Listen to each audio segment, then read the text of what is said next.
mes amis, et aujourd'hui je suis là pour vous montrer comment rédiger un portrait simple. C'est un exercice qu'on fait de 6e, 5e, peut-être en 4e. Et ici, nous allons d'abord définir qu'est-ce qu'un portrait simple, montrer les différentes étapes d'un portrait simple, les différents points qui se trouvent dans les différentes étapes d'un portrait simple. D'abord, le portrait simple, c'est le fait de décrire une personne en donnant des informations sur son aspect physique et son aspect moral. Voici la définition d'un portrait simple. Et pour rédiger un portrait simple, on a 3 étapes qui sont l'introduction, le développement et la conclusion. Mais dans le développement, les points qui y trouvent le nom, l'âge, situation géographique, etc. Tu peux continuer, mais voici les 3 étapes que tu ne dois pas oublier dans une introduction d'un portrait simple.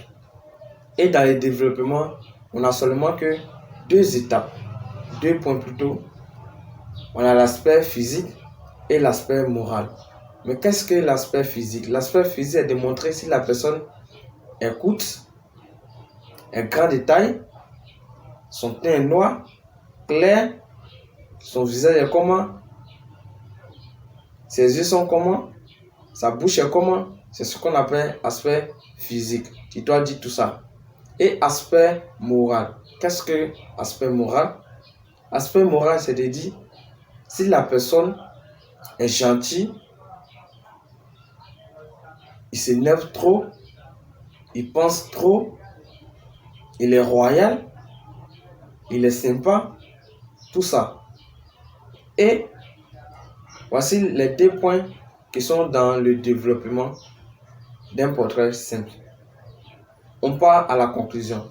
La conclusion, c'est de faire le bilan de ce que tu écris, ce que tu as retenu. Le bilan du portrait que tu as fait sur quelqu'un.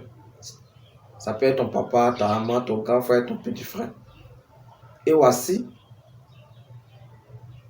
comment rédiger un portrait simple. Là d'abord, l'introduction, le développement et la conclusion. Et je répète encore, le portrait simple, c'est de décrire une personne, une chose, ouais, en donnant les informations sur son aspect physique et son aspect moral. Voici la définition d'un portrait simple. Et jusque-là, je vous dis merci et je vous demande de vous abonner à ma page pour ne pas manquer à l'une de mes vidéos.